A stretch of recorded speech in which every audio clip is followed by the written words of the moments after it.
Rritja e temperaturave dhe daljet më të shpeshta në natyrë kanë shtuar rrezikun nga kafshimet e kafshëve dhe gjarprinjeve.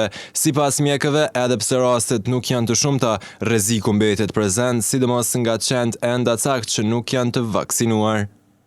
Në këto raste, në urgjencën e qendrës kryesore të mjekësisë familjare, ofrohet trajtimi përkatës me imunoglobulin dhe serum antitetanik për pacientët e prekur.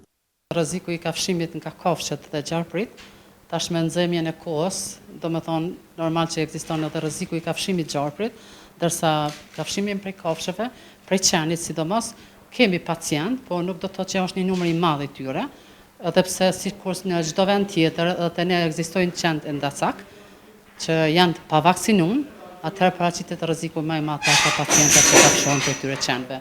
Por ne fatmirësisht e disponojmë imunoglobulinën, serumin antitetanik, që e përdorim kundër kafshimit qenëve.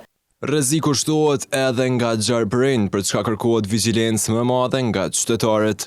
Rrezikshmëria kundër kafshimit të gjarprit, edhe për këtë çdo herë bëjmë apel të qytetarët, se tash me rritjen e temperaturave, edhe ekziston edhe rreziku i kafshimit gjarprit, për ata duhet të kenë kujdes që asnjëherë të mos dalin zbathur, të ndalin me çizme të mbathura, edhe normal edhe ku është bari shumë i rritur, duhet të kenë kujdes të largojnë barin që të ecin me kujdes për më mbrojt prej kafshimit gjarprit.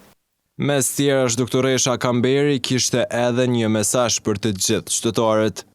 Na pacientave, sidomos me kafshim qeni kur vinë, i themi që më njëherë ta pastrojnë me ujë me sapun. Mbrojtja primare është, domethënë, shpërlarja e bollshme me ujë dhe me sapun. Derisa të vinë këtu, po prap edhe në shtëpi kur i themi vazhdimisht të shpërlan me ujë me sapun, i japim serumin kundër kafshimit. Nga QKMF bëhet i ditur se aktualisht ka sasi të mjaftueshme të terapisë dhe pritet furnizim edhe për QMF-t në Orize, QMF1 dhe QMF Ereniku.